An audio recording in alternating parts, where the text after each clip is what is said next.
আসসালামু আলাইকুম। আসিয়ার রান্না ইজ ব্লগ চ্যানেলে সবাইকে স্বাগতম জানিয়ে আজকে নিয়ে চলে আসলাম ডিমের কুরমা রেসিপি। তো আশা করছি আপনাদের কাছে ভালো লাগবে। আমি যেভাবে অল্প উপকরণ দিয়ে ঘরে ডিমের কুরমাটা তৈরি করে থাকি সেটাই আপনাদের সাথে শেয়ার করব। তো প্রথমেই ডিমগুলোকে আমি সিদ্ধ করে ছিলে নিয়েছি। তারপর একটা কাঁটা চামচের সাহায্যে একটু ঘাই করে নিচ্ছিলাম। তারপর আমি চুলায় একটা কড়াইতে সাদা তেল দিয়ে অল্প লবণ এবং হালকা হলুদ দিয়ে একদমই অল্প ভেজে নিব, খুব বেশি ভাজবো না, তাহলে ডিমটা শক্ত হয়ে যাবে, তখন খেতে ভালো লাগবে না।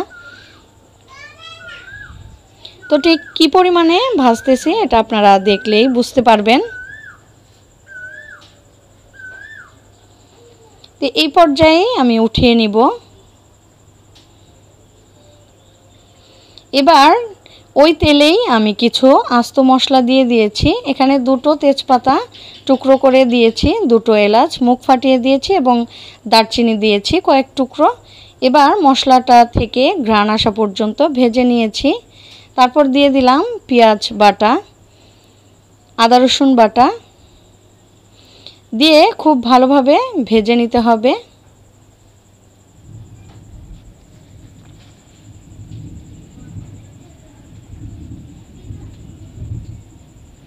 মশলাগুলো যখন ভাজা হয়েছে এই পর্যায়ে এসে আমি এখানে পরিমাণ মতো লবণ দিয়ে দিলাম বাদাম বাটা। এখানে আমি 3 রকমের বাদাম বেটে নিয়েছি, কাঠবাদাম, কাজু বাদাম এবং চীনা বাদাম।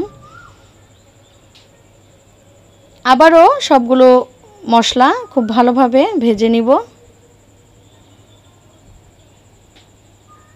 এবার এখানে দিয়ে দিচ্ছি ধনিয়া গুঁড়া, কিশমিশ বাটা,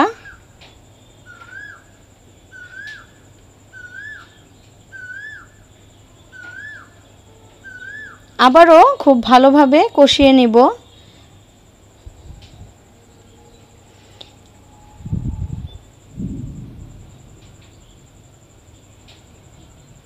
এই পর্যায়ে মশলাটা কষানো হয়ে গেলে আমি এখানে কাঁচামরিচ বাটা দিয়ে দিচ্ছি। তারপর অল্প পরিমাণে দুধ দিয়ে দিচ্ছি। ডিমের কুরমাটা যেহেতু দুধের উপরেই রান্না হবে, তাই পানি না দিয়ে আমি দুধটা দিয়েই মশলাটাকে বারবার করে কষিয়ে নিচ্ছিলাম।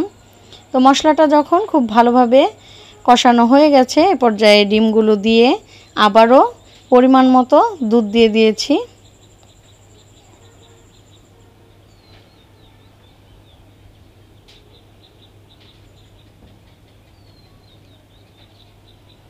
তো ডিমটা দেওয়ার পর অনেকটা সময় চলে গেছে, আর এদিকে আমার রান্নাটাও প্রায় হয়ে গেছে। উপর থেকে বেরেস্তা দিয়ে দিয়েছি। এবার তেল ওঠা পর্যন্ত আমি ডিমের কুরমাটা রান্না করে নিয়েছি। এবার উপর থেকে ঘি দিয়ে খুব ভালোভাবে নেড়ে নিলেই আমার ডিমের কুরমাটা রান্না হয়ে যাবে।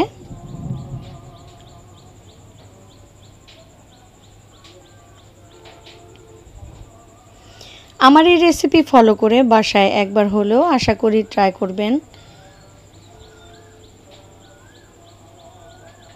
রেসিপি ভালো লাগলে চ্যানেলটিকে সাবস্ক্রাইব করে পাশে থাকা বেল আইকনটি অল করে রাখবেন, যাতে করে এরকম সহজ রেসিপি সবার আগে আপনার কাছে পৌঁছে যায়।